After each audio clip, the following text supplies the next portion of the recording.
33 বছরের দীর্ঘ শিক্ষকতা জীবনের ইতি টানলেন রাশিদ আক্তার।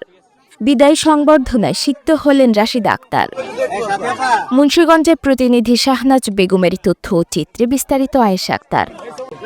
মুন্সিগঞ্জ সদর উপজেলার দক্ষিণ কেওয়ার সাতানিখিল সরকারি প্রাথমিক বিদ্যালয়ের সহকারী শিক্ষক রাশিদা আক্তারের অবসরজনিত বিদায় সংবর্ধনা অনুষ্ঠিত হয়েছে। শনিবার 12 জুলাই বিদ্যালয় প্রাঙ্গণে এই বিদায় সংবর্ধনার আয়োজন করা হয়। 33 বছরের দীর্ঘ শিক্ষকতা জীবনের ইতি টানলেন রাশিদ আক্তার।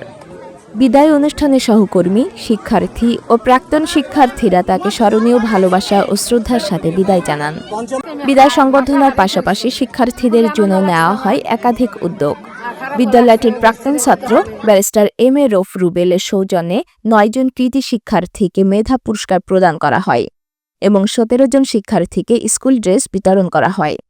এছাড়াও প্রাক্তন শিক্ষার্থীদের সংগঠন ইচ্ছে পূরণ এর উদ্যোগে শিক্ষার্থীদের মাঝে 20টি স্কুল ব্যাগ বিতরণ করা হয়। অনুষ্ঠানের সার্বিক পরিচালনা ছিলেন জুয়েল দাওয়ান, শহীদুল হাওলাদার এবং আলী আহমেদ শিকদার। অনুষ্ঠানে সভাপতিত্ব করেন বিদ্যালয়ের প্রধান শিক্ষক আব্দুল হামিদ। স্থানীয় এলাকাবাসী, অভিভাবক ও শিক্ষার্থীদের উপস্থিতিতে এক আবেগঘন পরিবেশে অনুষ্ঠানটি সম্পন্ন হয়।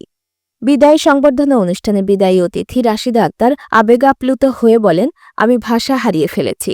খুবই আনন্দ লাগছে, খারাপও লাগছে ওদের ছেড়ে যেতে হবে।